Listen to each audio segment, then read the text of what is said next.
Welcome to Residential Tech Talks. I'm Jeremy Glowacki, Executive Editor of Residential Tech Today. On this week's podcast, Jennifer Mallett joins us from Northborough, Massachusetts, where she is CEO of Level Up Your Home, a full-service commercial technology design and automation firm founded in 2016 by a group of veteran technologists with more than 40 years of experience. For the 15 years prior to launching her own company, Jennifer was the senior business manager for the custom installation and extended warranty business unit in the Americas at Bose Corporation. During that time, she gained valuable experience overseeing Bose retail stores throughout the US and Canada, along with a large team of integrators. Here on the RTT podcast, we're extending Women's History Month by an extra week, specifically featuring interviews of influential female business owners in the professional home technology industry. It seems like Jen is everywhere at once these days, whether showing up as a speaker at the Kitchen and Bath Business Show, a guest panelist for the Parks Connections Conference, or on LinkedIn congratulating her Florida team on their new showroom. I'm excited to welcome her to the podcast for the first time.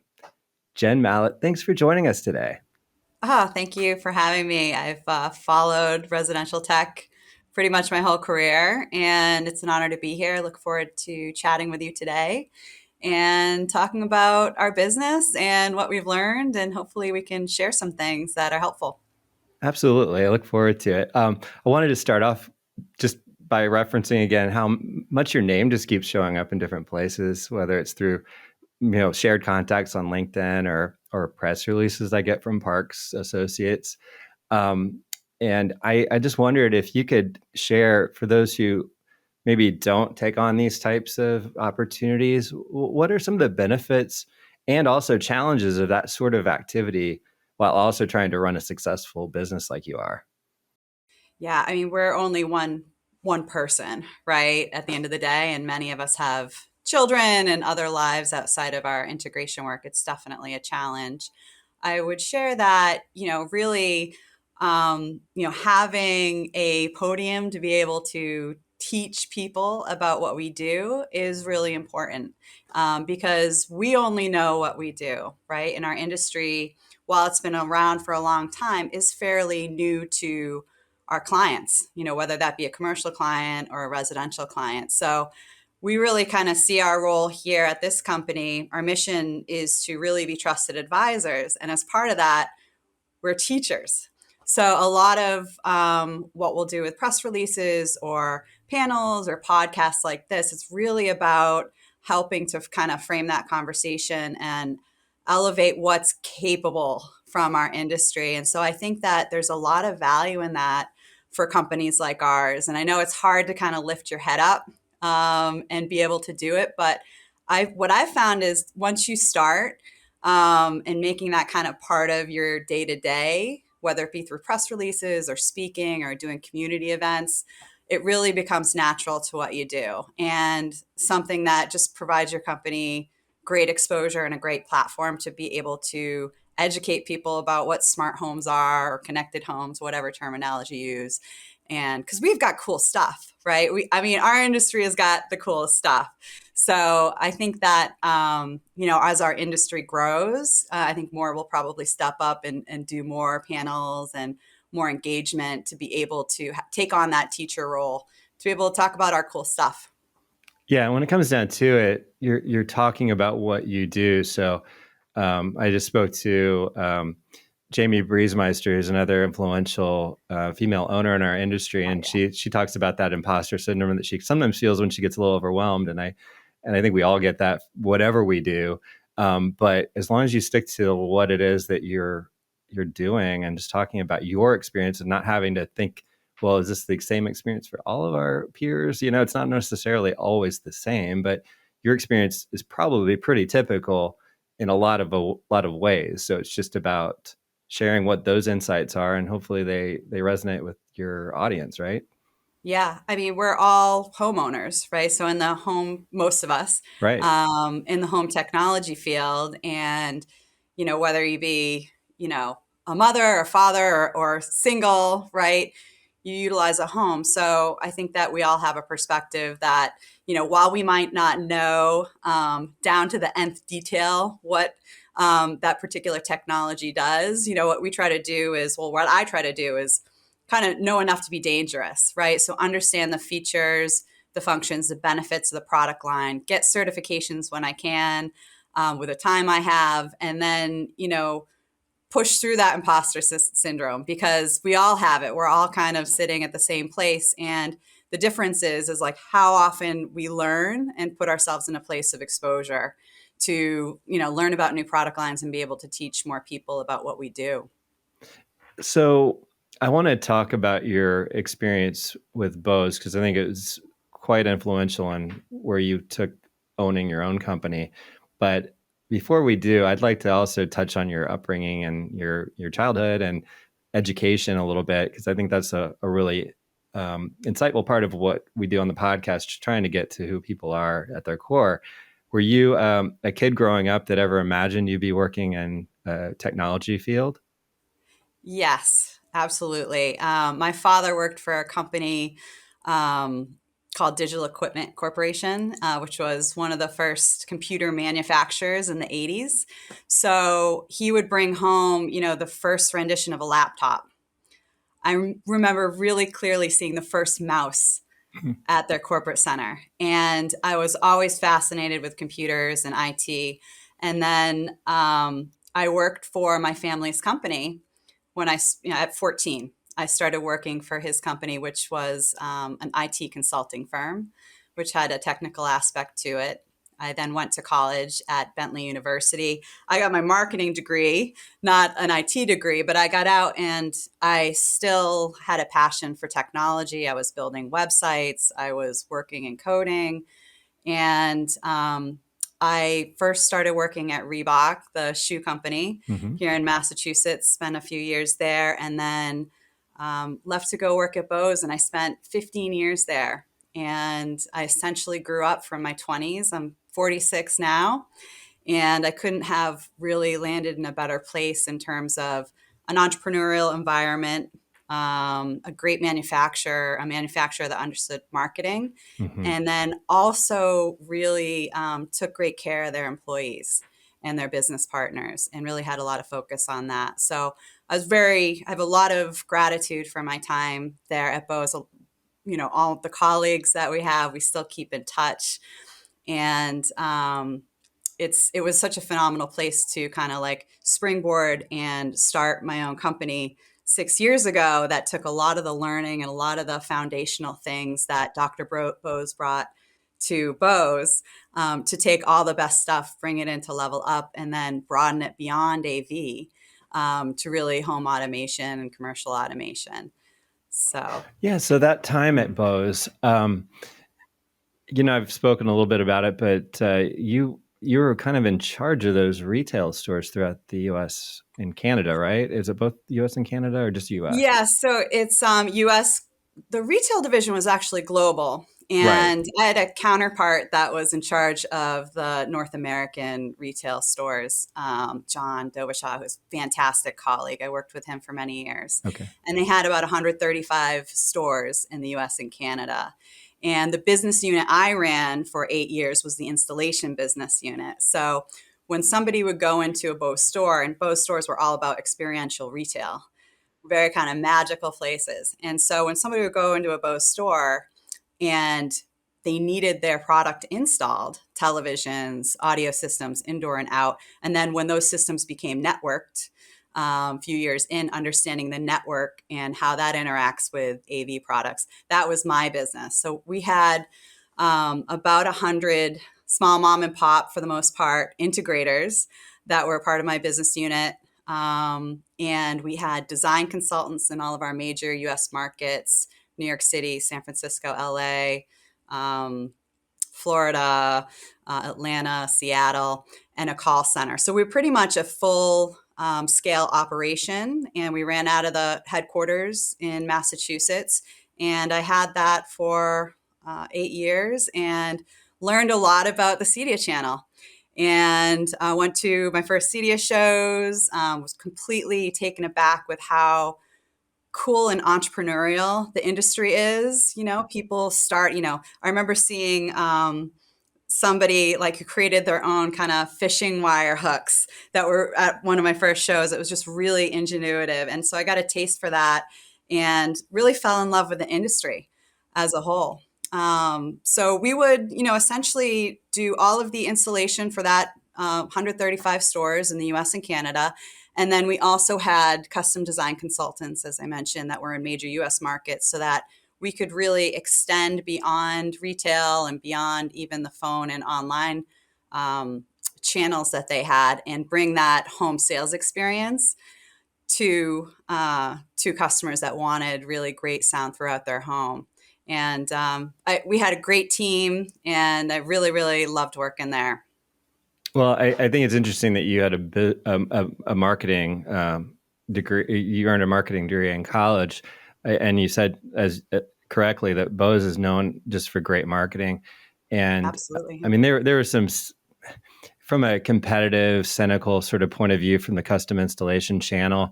A lot of folks over the years kind of like sneered at Bose because Bose was successful doing really great marketing and creating products that are just so elegant and ahead of their time. But these guys were doing stuff that's like higher horsepower, kind of, blow your socks off kind of sound systems. And so they thought they were better. Not that either one is right or wrong. It's just a different approach. But no one ever discounted Bose's ability to market. What about your marketing degree do you think has been so valuable? I'm trying to help guide my own daughter who's in high school now. It's a little early yet, but she's starting to think about college and is really into the arts, but knows that's not necessarily a great career move. She would, like to do something tied to maybe communications and we've said marketing, and I don't have a marketing degree. I have a journalism degree. What about your marketing degree is still very beneficial as a business owner before we move on to other stuff? I'm just curious on that one. Yeah, absolutely. I think it's a great degree to have because it's very versatile. Hmm. Every business needs marketing, and it also is always changing. The marketing that was happening, for example, at Bose 20 years ago was really heavy in print, right? Mm-hmm. A lot of print advertising, maybe some radio. Nowadays, everything's, digital or video, right? Video is taken off. And so it's about the visual piece of it. And really it continues to evolve just like our industry evolves. Marketing continues to evolve. So I think it's a fantastic industry for any young person to get into for sure. And I think how I leverage it here is really looking at the business in a very kind of omni-channel way. I know that's kind of a coined term a lot of people use, but essentially looking at our online storefront, our retail storefront, our phone number that we have, and kind of bringing that together and making sure that we're communicating in a way where clients or business partners, we can meet them where they are, Right. regardless of where they are. So I think that having marketing skill set, regardless of degree, or partnering with somebody who specializes in it, I think is one of the more important things that we can be doing. And it, will continue to be, I think, a great degree for her in terms of its versatility. She could take that anywhere. Well, what inspired you with your experience at Bose then to branch out and onto do your own business plan and how nerve wracking was that initial step? Because it seems like the idea of having to deal with payroll and create a business from scratch is super stressful, but you decided that was where you wanted to go. What lessons were you taking with you, and how did you get started? What were those first steps? Yeah, absolutely. I always wanted to have my own business since when I was really, really young. I'd have my own like lemonade stand. I always wanted to have that. And I think working for my father's company and his partners starting in high school really let me understand what a startup environment was because he started his company when I was 14. So I kind of understood that. And I also love the energy of it. Hmm. There's nothing like the energy of a new company. And in many ways, we kind of run Level Up like that. I say, like, we can be a different company every 3 months because our industry changes so much and there's so many opportunities to integrate technology into spaces, right? So it's very exciting. I think that, one of the benefits we had really was because I'd run a similar business similar but different at a national level in the US and Canada, I understood some of the challenges that integrators had in terms of time management, scheduling, the operational back end of piece. So had that. So that fortunately really helped me understand what I was getting into. And, some of the advice that I have received over the few years from a few mentors, you'll never sleep the same way. That was one my dad gave me. Completely right. When you have your own business, you never sleep the same way again. But it's also very energizing and exciting. And when we wake up and we come in on Monday, we're excited to come to work because we get to do really amazing things and help a lot of people with technology. So it's worth it. And so it was a new business. I kind of looked at it like, I understand how this business ran. I ran it at a larger scale. There's definitely things I didn't know, that kind of tripped me up that I didn't see coming. And I think part of that's just understanding where your business is in terms of its maturity model. And a startup is certainly risky, but I always wanted to do it. And I'm so glad I did. And I would never turn back. But certainly the first couple of years were pretty interesting, What would you consider an early win that you kind of felt like, okay, now we can breathe a little bit? You've got to get that first client, right? So how's Yes, that even happen? yeah, I mean, that's a good question. We actually, we have it like a lot of companies, they frame their first sale. And our first sale came in, and it happened to be a business that was launching, and they were having, it was a pretzel and frozen yogurt concept, and they were going to franchise. So they were going to have a lot of them. And they came to us actually because they wanted some Bose product.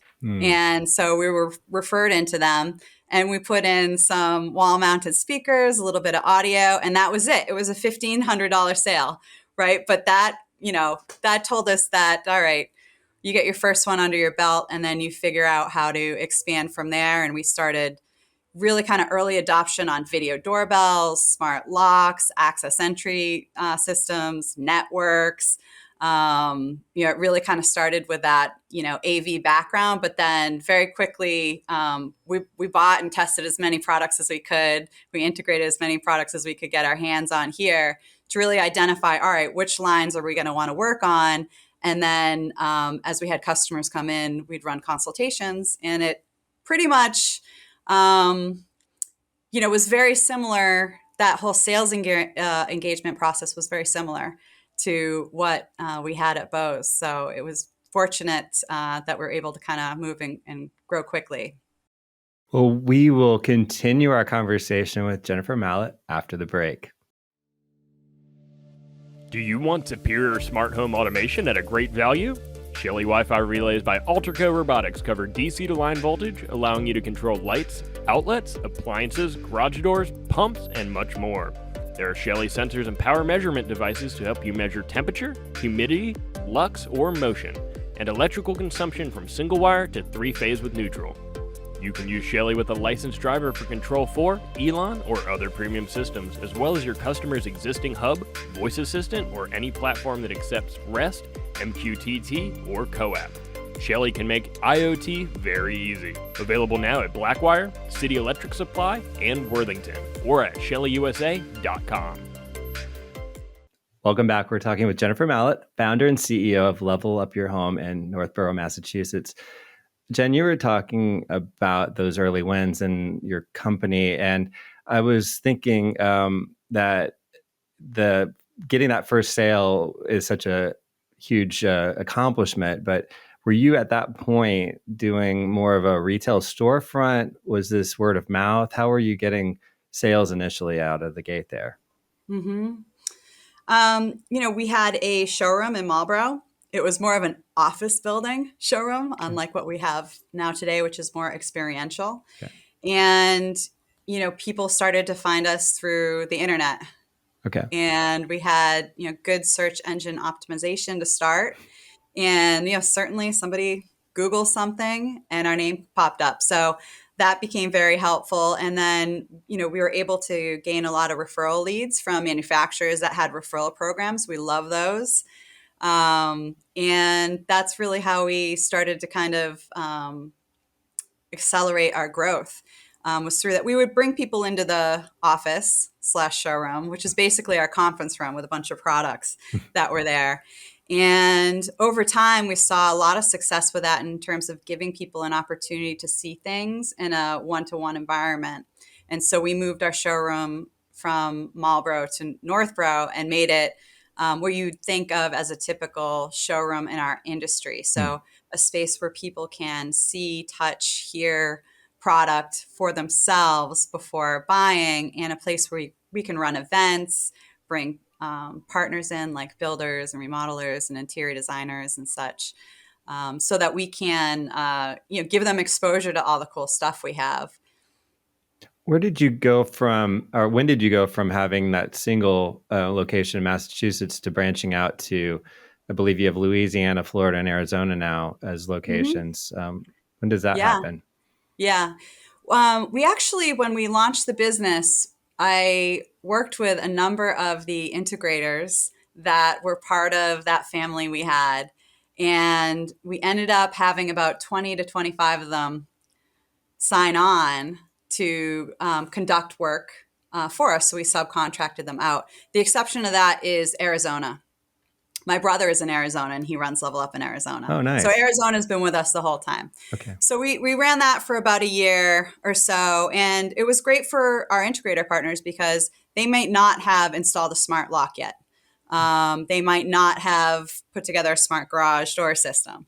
So we were giving them exposure and training as they were starting to put that into their business. And over time, they started adding that to their existing business. They moved from really AV to automation and getting into categories that previously they thought somebody else would handle. But of course, all the technology in the last 5 or 6 years has really made it so much more accessible to people. So we started that way. And then we actually started working with iRobot on a project that they had for a lawnmower robot, which is now public. It's a company, it's a product named Terra. And they hired us to install them in a couple different markets in the United States. And a light bulb went off in my head when we earned that contract and we started to see it go through. We had in a few different markets, we had those trusted integrators that I'd known for, 10 years by now, pretty much family, trained them to carry out the work. And I knew that they were going to provide a really high level of engagement and education to the customer at the home. So I trusted them, and that was fantastic. But as we looked to scale up, I thought, at the end of the day, we all have our own business, right? And I respect that our integrators will be able to squeeze us in for certain services, but they may have more profitable things to work on, and they've got their own things to juggle. So I started kind of looking at, all right, how do I expand this business in different markets in a way that is controllable and smart, protects what we've built? And I ended up reaching out to a couple colleagues from Bose who ran pretty sizable retail businesses. And we ended up launching in Orlando this past February. It's actually very, very recent. Okay. And they are building out their showroom right now, and they have their grand opening on May 19th in Orlando, which is fantastic. So Tony and Scott, who are down there, are, people I've worked with for 20 years. And, part of what they bring really is a lot in terms of experiential retail. We have really the same background. We all spent a lot of time together. So it's expansion, but really kind of controllable expansion. And the same thing in Louisiana. I had a business partner who her name is Michelle, and she's run a number of businesses and really loves home automation and was interested in getting certifications and launching her own business there. So we are launched there as well. So both of those are new markets. We have Orlando, Tampa, and New Orleans, Baton Rouge, and Lake Charles, where we operate. And then Arizona and the Boston area, we are, company kind of owned operations. Got it. Okay. Yeah. Well, so many times when you talk to custom integrators at a conference or I'm interviewing them, the topic of what are your key brands kind of comes up, and it's almost a way of feeling out what kind of level a company is. And I know you've mentioned to me that you're targeting mid-market, which is a unique Mm-hmm. approach. What could you name some of the brands that you feel are kind of at the core of what you do at this current moment? I know it changes and evolves, but what are some of those key Yeah, brands? I think so. One of our approaches, and so I'll speak like the Boston area. We have a number of the brands that we all know. So we're a Control Force certified showroom in Boston. I'm a Control Force certified programmer. When I started that dealership, I was told there aren't a lot of women yet that go through that process, and I went through that training and became certified to do that. We also carry Savant and URC, a couple of the other name brands, and then Mm-hmm. some of the really kind of what you think of as mass market. We have a great relationship with Ring Pro X. We love that line of product. Um, we're kind of constantly in a place where, as the business and the industry evolves, people come to you, right? So you have reps that come to you and they say, here's my latest shiny thing. So our process really there, and this is one of the things that we're able to help our other businesses out with, is we really take those products in, we test them, we vet them, we integrate them with everything, soup to nuts, and to really understand what's going to be worth it for us to carry in our product line. What company is not going to be bought tomorrow, right? And completely change. What company is going to be in business in 3 to 5 years, so that we can make sure that we're future proofing our solutions for our clients. And so we certainly have in the Boston and Arizona area some of that higher end stuff. Mm-hmm. And I'm sure that we'll add more of that in Orlando and Louisiana over time.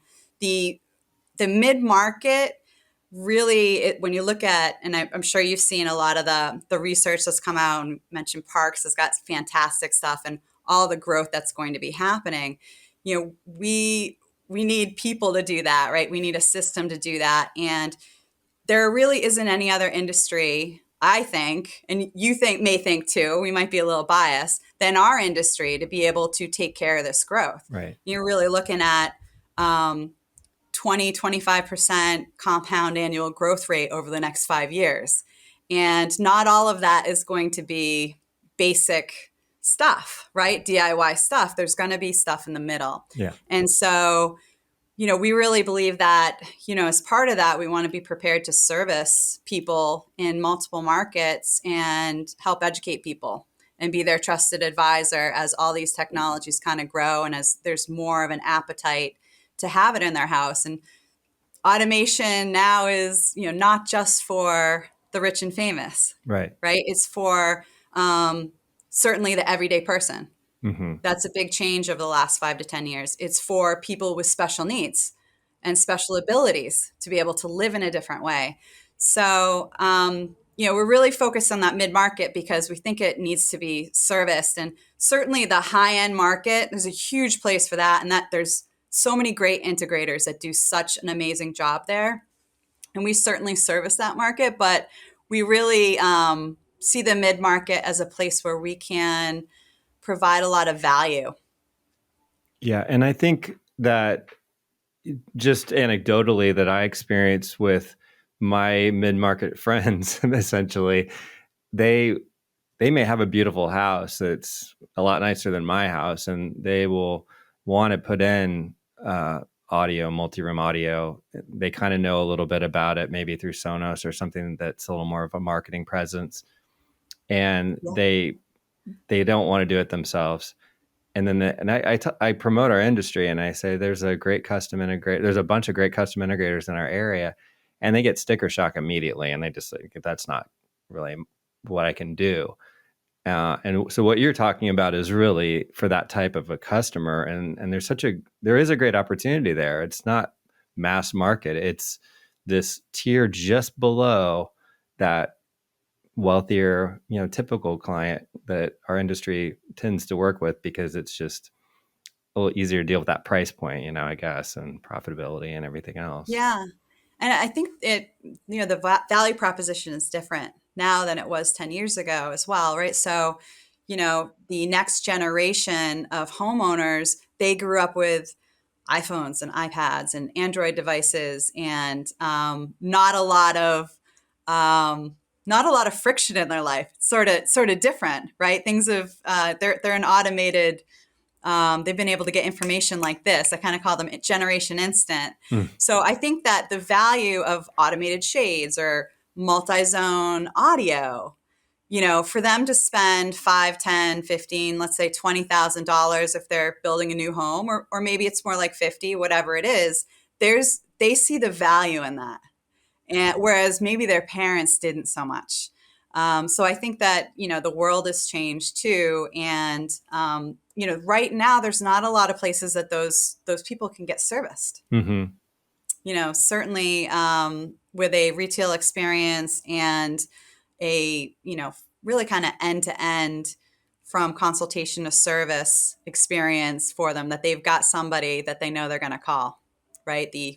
Probably Geek Squad would probably be the only that's opportunity. Easiest one to pinpoint, and even that's really not on the radar of everyone. And just the network alone, just that trusted advisor, to have your own person you can call. Why is my network always going down? Why is my Wi-Fi not working when I go to this part of the house? That type of a person just is so hard to find these days when you need them, and it's such an essential part, especially post-pandemic time period. Yeah. We all need that. Well, one of the things I noted from your website as we kind of wrap up here is some of the early stage technologies that you're promoting that I love to ask integrators about, but typically it's a little too early to really speak in specifics or actual application. But you mentioned smart energy, EV charging, smart air, and water tech on your website, which, to put those in little areas of some categories for your website is a pretty big, bold statement that, hey, I do something in this area. What do you do in those areas that would be cool to learn about, and how do you tackle those areas? Yeah, absolutely. So I'll start with energy. And, for anyone who's kind of looking at energy or understanding and reading about it, our cars will be electrified, right, within a period of time. And certainly there's a lot of debate about how fast that will happen, right? But at the end of the day, our energy usage, right, in our home and in our vehicles is one of the things that we can really start to control. And there's a lot of different benefits with that, right? There's climate benefits, there's cost benefits, and people respond to different things. In the energy space, we install and program EV chargers.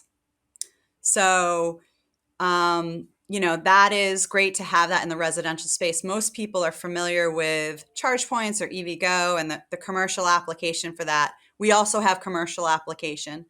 The residential application is, that unit that is installed in a garage or can be installed outside, and the customer comes in, it works with all vehicles, and they charge, and they're able to schedule their charge on off-peak times, right? You want to charge your vehicle after 10 p.m. because peak is between 7 p.m. and 10, and be able to charge it so that you're not spending so much on gas when the grid is really kind of overloaded.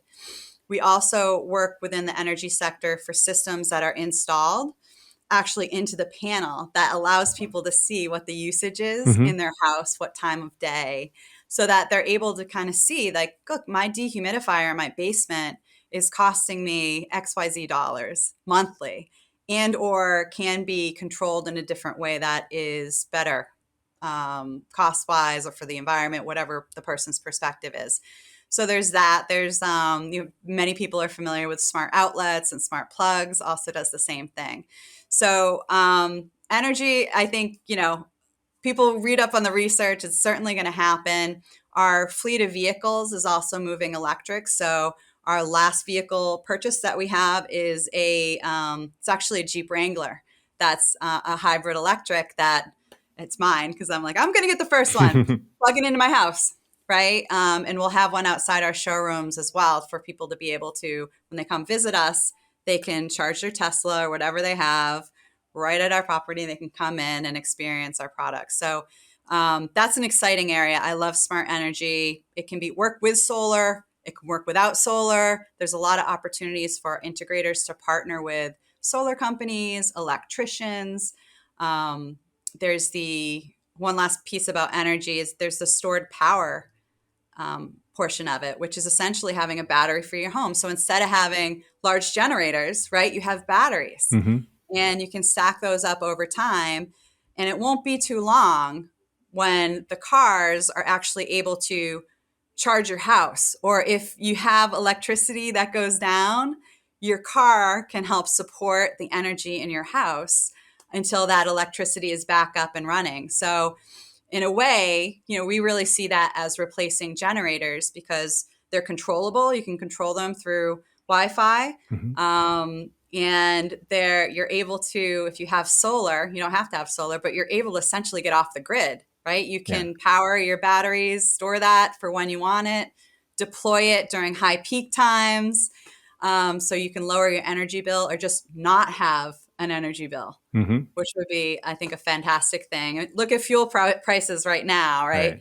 I think that's going to be a big push for people to get into EV. And once they test drive those vehicles and see how fast they are, how they accelerate and how well they run, and they wave by gas stations, we're going to see a big hockey stick acceleration there in the next 2 to 3 years. Well, I see EV vehicles all over the place here in the Midwest, and it's typically the adoption curve for anything that's a trend or new development in the Midwest. It's typically a lag time, but here they are very much accepted. Oh, really? Yeah. That's great. And we have charging stations, at least in our area, but some homes have them as well. I just haven't heard a lot of custom integrators getting into that work yet, even though we cover it as a magazine. It's definitely a trend, and including the panel monitor pieces and all of that. So that's really progressive and proactive on your part. What about the smart air and water tech part of it? Some of that's probably leak prevention or detection, right? We have leak prevention detection. We also have water filtration systems. We partner with plumbers to put those in. Okay. So certainly air quality and water quality of utmost importance. Sure. And what we're seeing, especially with some of our younger demographics, is they care about that more than some other generations. Not to generalize people, but we're seeing that be of importance. There's a lot more children with asthma nowadays, things like that. So we incorporate that in as part of our design as we work with clients. Smart air quality, smart water quality, and energy are all categories. So whether or not they're interested in it today or not, as part of that consultation, when we're working with them, we're educating them to let them know that those are things that they can add down the road. So those are really, as you said, like those are early in their stages, but we really see the benefit to consumers. And while it's not 50% of our business right now, it helps us diversify our product line, provides more value, and also the product lines we find meaningful and we care about. Absolutely. Great message on that. And it's great that you're tackling it and not just sort of talking about it. Like I think it tends to be the case. It's like, it would be nice to do that, but we're not there yet. You're able to just dive right in and provide that as a service. So great work on that. Thank you. And I would just advise like anyone who's in the industry, who's thinking about it, the way we do it is we get the product in. There's nothing like putting your hands on the product, installing in your house, and then you've got your head around it and you can see whether or not it's something you want to add to your business. For sure. Well, Jen, we'll end there. I've taken enough of your time, but best of luck for the remainder of 2022. Thanks so much for taking the time talking today. Oh, thank you, Jeremy. It's been a pleasure. And I look forward to a strong 2022. Jennifer Mallett is founder and CEO of Level Up Your Home in Northborough, Massachusetts. You can find Jen on LinkedIn and learn more about her company at levelupautomation.com. That wraps up today's show. If you're new to Residential Tech Talks, please subscribe to the weekly podcast on your preferred platform and consider rating and reviewing us on Apple Podcasts. Also, check out all the latest residential tech news at the magazine's website, restechtoday.com, where you can also subscribe to the bi-monthly print or digital magazine and to our Tuesday and Friday email newsletters. Until next time, please stay safe, stay inspired, and let us know if you have a great story to tell. Residential tech talk, lighting specialist, residential tech.